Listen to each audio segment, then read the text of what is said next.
Today I'm gonna be going over the notes from my phone, which are basically just from the times I want to take notes and I'm not in my room with my notebook. So, first note.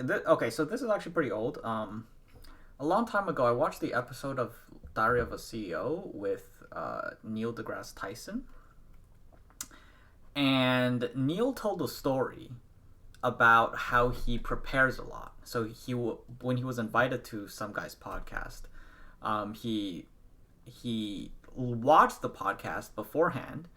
So he noticed that the entire thing of the podcast was that the guy would deliberately interrupt the person with some like crazy fact. And that was like the dynamic, and it would be fun and exciting. So what he did was he prepared. He watched, made these observations, and then prepared for it by preparing like these short statements he could say that were like basically fun facts and captures the things he wants to say, but short enough that they couldn't interrupt him before he finished. So he could still deliver within that format.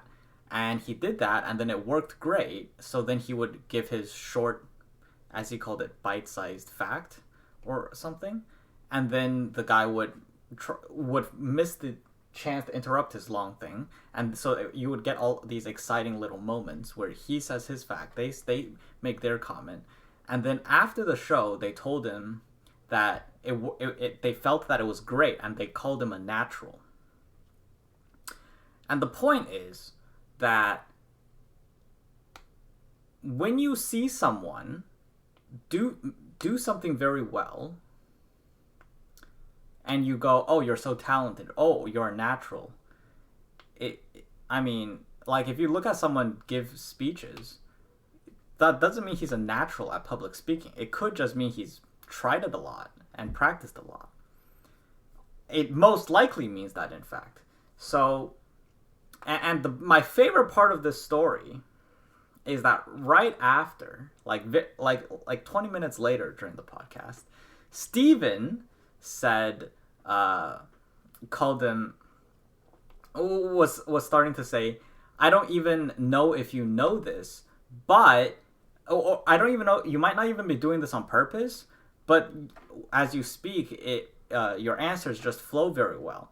And Neil immediately pointed out to him that he was about to say that it was natural for him, which is exactly what he talked about before. So it's like, when you tell them they're a natural, it's not so much that it comes off as an insult to their hard work.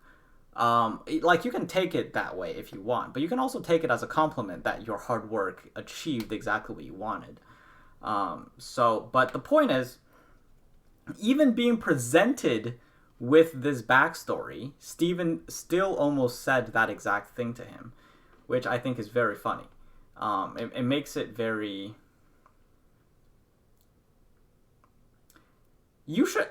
We should aspire to be called naturals, I think. Because if we... it doesn't matter if it doesn't come to us naturally. It's okay if people want to look at it that way, but if people say that it seems natural to you, then that's a compliment. It means you're doing it right. Okay, I've got a lot of notes, so let's continue. Happiness is on the other side of suffering, right? So, right now, a lot of the times, if we feel something bad, we almost would like the power to just snap our fingers and say, make the bad thing disappear. But that wouldn't actually make us happy. For example, the simplest example I'll give you is, let's say you're playing a video game and you're doing a level, and the boss is strong, so you can go grind items, grind levels, improve your mechanics, dodge more of the boss's attacks, or you can snap your fingers and the boss dies. And then on the next level, you're faced with the same issue. Now the next boss is stronger. You can grind more levels than you would have had to on the previous level. You can grind more XP, grind more items. You can practice your mechanics to dodge more moves, or you can snap your fingers and the boss disappears. And then what happens is, as you go through the levels, there's going to be two things that are going to happen. One is, for you, if you were to choose the option of not snapping your fingers, the boss would suddenly become much more difficult because you're much less prepared. And the second thing is, you would be very bored because there's no challenges. You wouldn't enjoy yourself. You wouldn't go, this game is amazing, I'm making so much progress. That's not how that works. But defeating bosses are only made valuable because of how difficult it was for you to do so. So the enjoyment is directly linked to what came before, the prequel, the prerequisites. So I wrote, happiness is on the other side of suffering.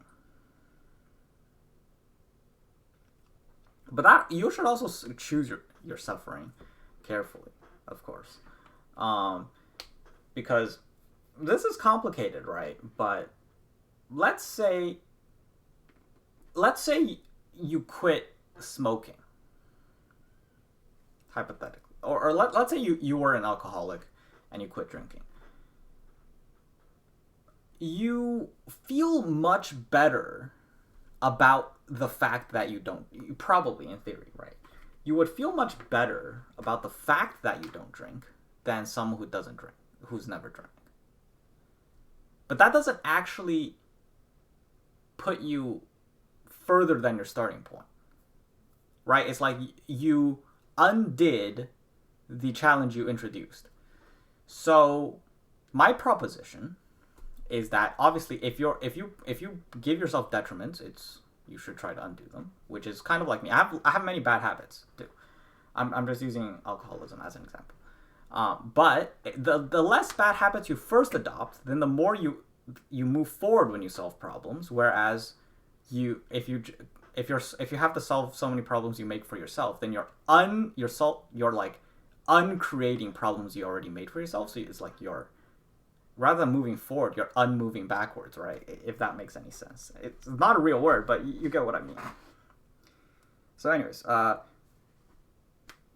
choose the problems you solve, and by avoiding creating new problems that you'll have to solve that won't actually move you forward.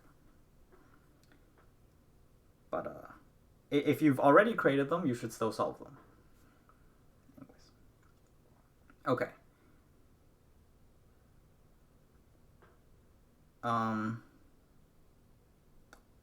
So I have a thing. I have a mistake I do where sometimes I'll look at something on my computer and then instinctively delete it. And this usually happens late at night, where I'm trying to solve a problem and I'll be like, maybe deleting this will help, and then I'll delete it instantly. Like and then like 10 seconds later I'll discover that I deleted the wrong thing maybe, and I couldn't undo it. And this usually happens when my judgment is poor at night and impulsive. So, I wrote it down to remind myself, because by saying it, I'll be more conscious of the fact that I do this, and hopefully I'll be less impulsive at night. But probably applies to purchases. I don't really go shopping, but if I were to do it, I would probably be a lot more likely to make impulse purchases at night. Okay. Life won't go the way you plan it. Pretty straightforward. Life isn't about planning things and your happiness being contingent on whether or not the plan is followed, but rather it's about making plans that aren't too rigid, with wiggle room and room for accommodation of what actually happens. Your happiness should not be contingent on the plan being followed, and instead you should just enjoy whatever happens as much as possible. I mean, you won't enjoy everything about it, of course, but the point is, you have to accept that life is meant to be experienced and not. I mean, you do have to design things, right? It's like the entire thing is that you have to design what you do. So What you do is within your control, and then you can change that to as you see new feedback from the world. But if for example, let's say you plan a vacation and you go at 10 a.m. I'm going to do this for an hour. At 11 a.m. I'm going to do this. At 12, and it's not like you're always going to be like I have to get to this next thing. I have to and you have to keep it in your mind about like I have this much time to do this. I have that much time to do that. But if you leave more leeway, then maybe you'll actually stop taking the scenery. Actually think about what it is you saw, think about what it is you ate, think about what it is you experienced, and maybe have stop and chat with someone that you met rather than going, I've got what's next on the list.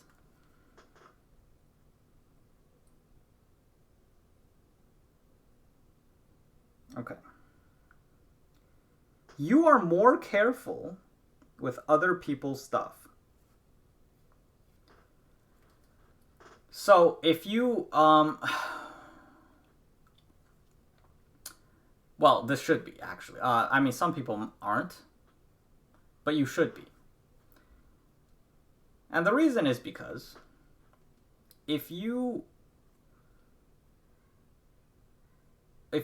break someone else's thing, it feels worse than if you broke your own. If you have a conscience, of course. And the reason it is because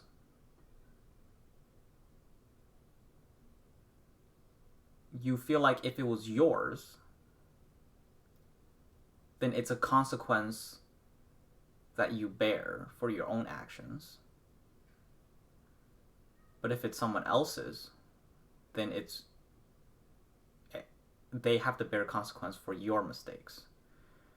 And you would hate it a lot if that happened to you. Or you think you would. Actually, you wouldn't even be that angry most of the time, depending on what it is.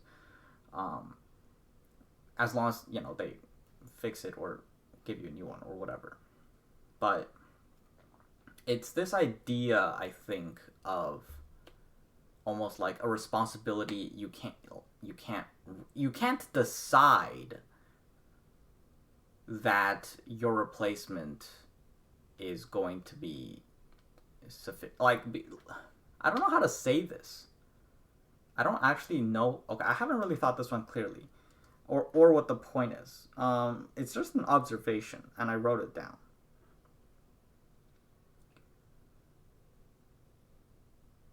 But it's like it's like if it's your own, you can decide how much you value it and what it takes to replace it. But if it's someone else's, you can't decide how much they value it and how much and what the replacement is. I think it's something like that. But the thing is, we don't seem to, like, when it comes to our own our self, we don't value things as much as well. Like, for example, if you look at someone, you might have all the knowledge in the world, like about their problem. You go, oh yeah, you don't value your own time, but you don't value your time. But when you turn it back, you don't value your own time either. So it's like you can look at someone and go, they don't value their time, but you don't look at yourself and go, I don't value my time, I should change that. But when someone else does it, you feel like they should change that.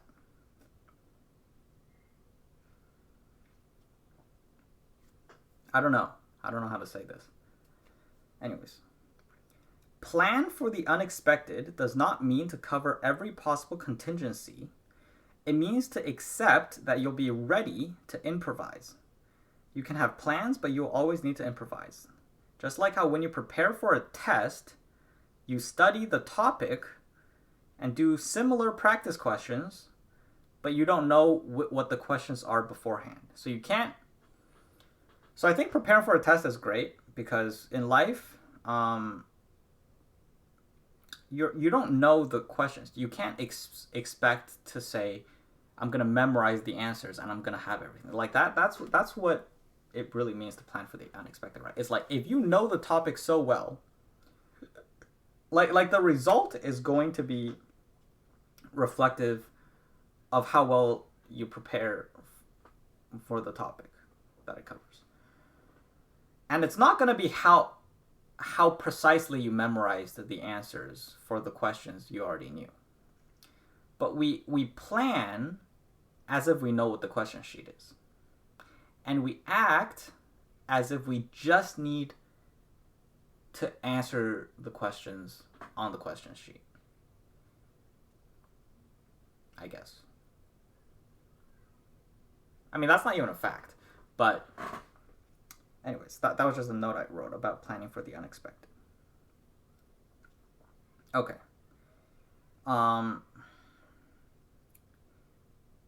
Yoga.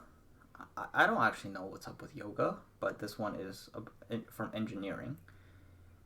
I mean, I don't know if I actually like the phrase yoga here, based on the way it's used. I don't know the official definition for yoga. Obviously, I don't like my impression of it is the aerobic exercise, I guess, or moving your body. But obviously, that's not what it's supposed to mean. And in fact, the author of the book quite disdains that way of looking at what yoga is. I think yoga is closer to mindfulness and meditation, based on what he says, because I don't actually know anything about it. So, assuming mindfulness and meditation, I think it's in a bit of a Taoist connotation, connecting with the world, taking in the meaning, and so on and so forth. And he said yoga is not about being superhuman, but about realizing that being human is super. Anyways, I just wrote that down. Okay. I mean, I think that's fair. It's not about... I mean, when you look at the goals, it's not about thinking that if you become this super image of yourself, then you'll be happy. But rather, how can you live an experience that is super? What can you do every day that you will both enjoy and bring you places? Okay. We think we want security, but we only value things that can be lost. I don't know where I wrote what prompted me to write this note, but okay, here's the thing. If we have something and we don't think that it can be lost, then we won't value it. If we think that we have unlimited amount of something, it won't be valued. For example, if I told you that it was going to rain gold tomorrow, or like if it rained gold tomorrow, whatever, painlessly without destroying things. Basically, if there was going to be endless gold tomorrow, gold would no longer be a currency. I mean, obviously you don't buy things with gold, but currency, as in it's this measurement of value because of its, it's based on its scarcity, and inability to be duplicated, fabricated, and tradable, and doesn't break down. Those are, I suppose, meant to be the most valuable features of a currency. But basically, if there was unlimited gold tomorrow, you would no longer be able to use it as a measurement of value because it would become worthless. If you had a relationship and you know that if you don't treat them well, like if you don't value the relationship, then you will lose the relationship, then you'll value it. If you feel that if you lose the regardless of how much you value the relationship, then you're not going to lose it. That's not actually a security that you want. Like, it's going to make the relationship itself not valuable. And in return, that's not security. That is just making it worthless. So the point is, we think we want security. So like having a house that we, and so on. It's like having a stable job or whatnot. Then okay, so I guess we'll use job as an example. if you thought that you could lose your job at any time, you're probably much less likely to go, I hate my job.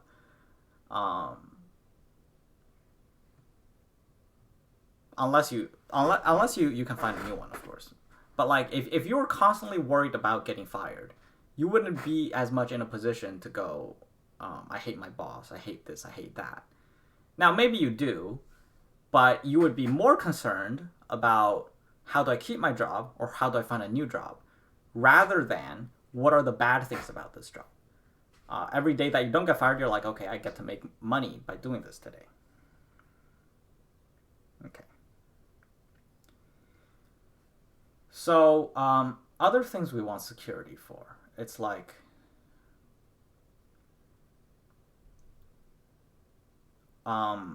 we value things that we only value things that we think can be lost. Money. You're worried about investing your money, or this or that, because you know that you can lose it. Whether it's the economy changing, inflation, your wages, uncertainty, and sure, you want security. If you were secure with your money though, you wouldn't value it, right? It's like if you knew that you had as much money, like if you knew you could never finish spending your money after buying everything you needed, like all of your expenses, the amount will vary depending on how much you're actually interested in spending. Different people have different ways things they want to use their money for. I'm a bit more minimalistic. I just want money for the things I need, and then I can get enjoyment elsewhere. I don't need extravagant experiences. But if you knew that you had, no matter what happened, you would never have to worry about paying for anything ever, then you wouldn't actually value money. Like if you could live the rest of your life like with a card that would pay for every expense of yours forever, and you knew that for a fact, and there was no chance it would fail, no matter what happens to the economy, what happens to the world, whatever. You just have a card, no matter what happens, no matter what you want, no matter what you need, you can buy it. If someone offers you $1 million to, run a marathon, your decision to run that marathon has no relevance to that $1 million because you don't value money. Because you know that your money can't be lost. You have no need. Your ability to spend money will not be lost. You're not worried about losing your ability to spend money on things you want or need. Okay, next. That's who I am, or that's just who I am, is a decision. So if you say, if you do something, if you,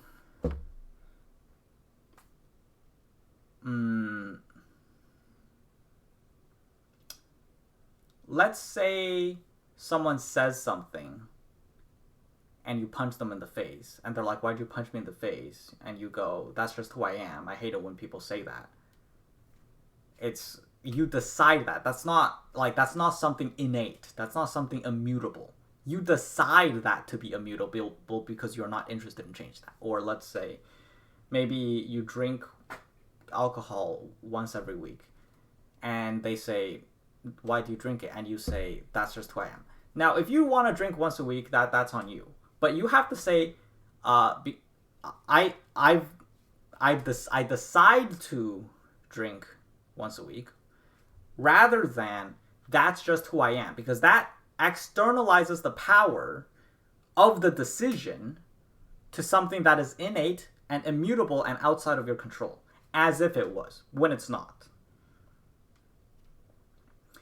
So, I don't even have good examples for this, but it's like when people talk about the way they react, or maybe some of their traumas, some of their personalities, like the way they act in certain ways. Like, let's say you,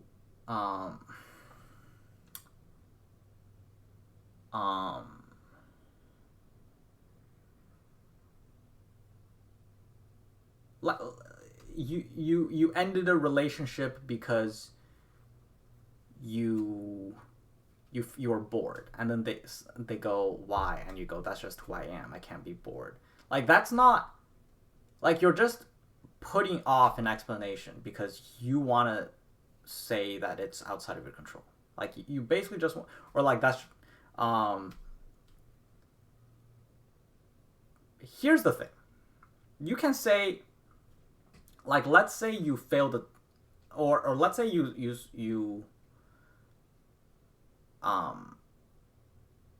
you bet on a poker game and you lost, and you say that's just how poker works. That's true. Sometimes you win, sometimes you lose. That's a fact. But if you say, if the question is why did you choose to play poker, and you say because I had this disposable amount of money, I don't care to lose.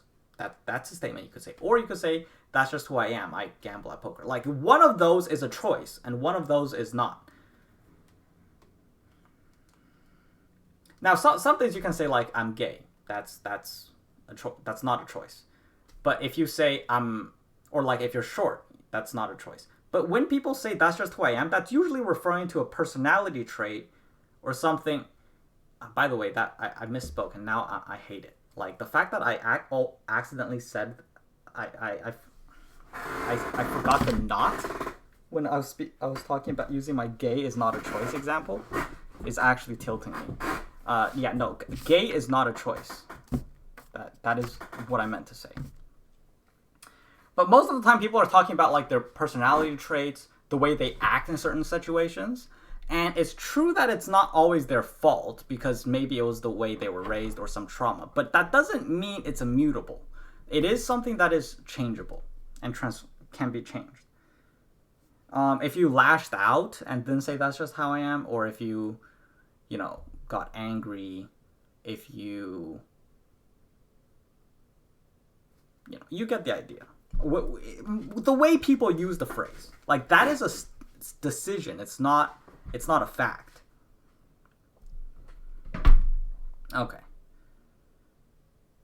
next one is Alan Watts. So I read this thing, I read something here, saw a quote from Alan Watts, and then I read something else and saw a quote from Alan Watts. So I actually went and searched up quotes by Alan Watts for reference.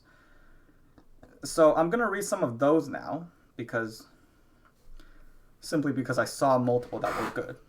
And so I decided to search up who this guy was and some of his quotes. Okay, let's read some of his quotes. Trying to define yourself is like trying to bite your own teeth.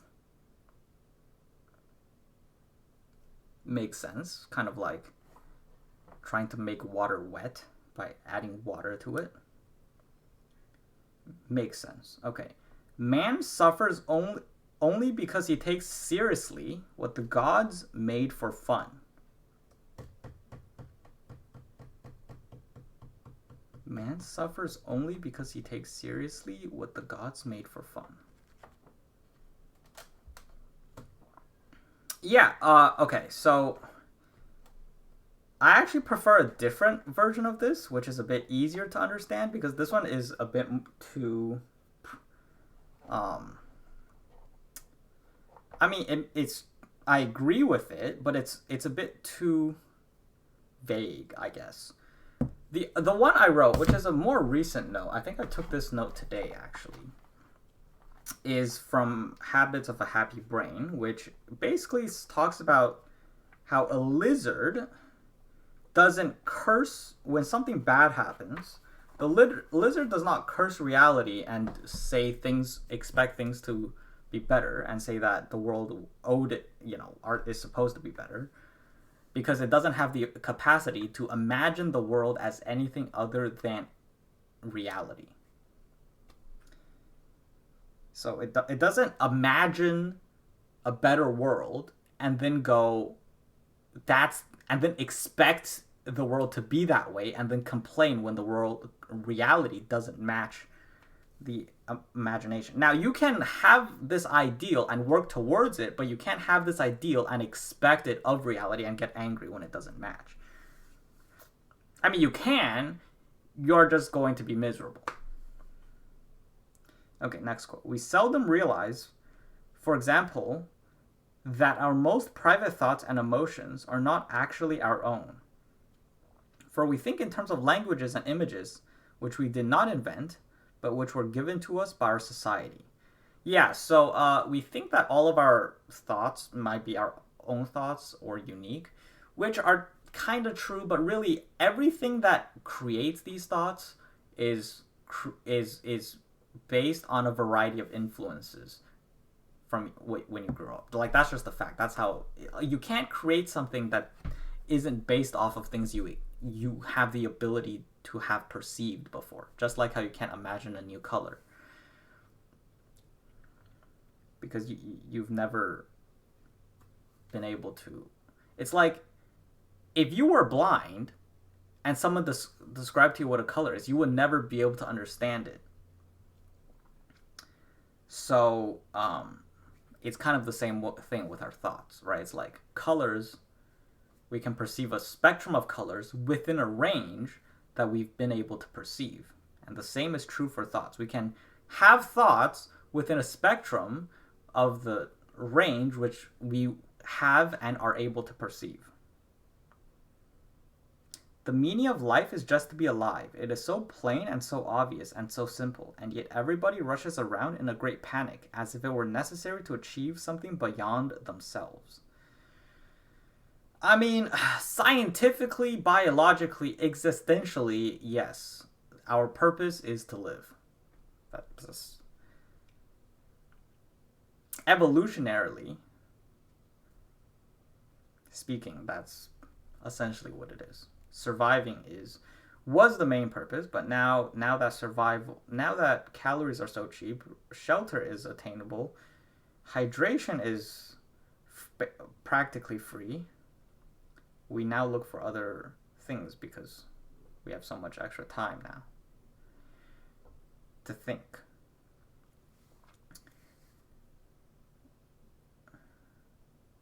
Okay. I like this one. Muddy water is best cleared by leaving it alone.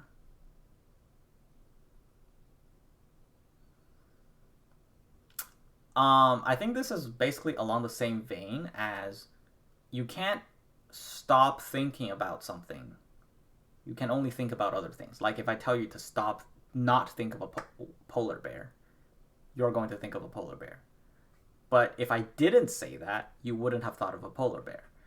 So the muddy water is not going to be muddy if you just don't look at it. Because if you've never looked at it and get obsessed with the fact that it's muddy, then it's simply going to clear. It's going to be clear. Which is, if you don't look at people talking about things that make you angry, it's not going to make you angry.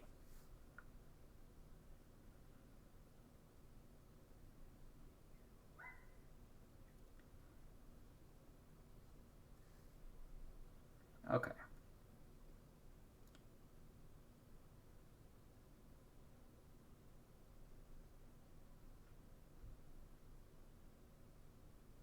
The menu is not the meal.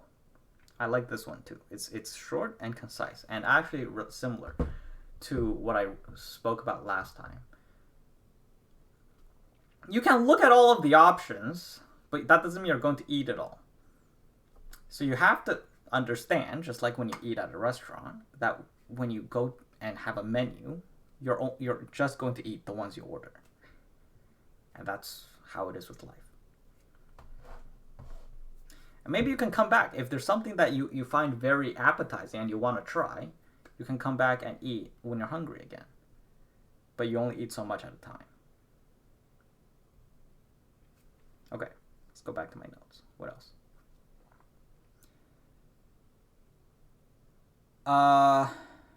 Let me see. Okay, I think that's good.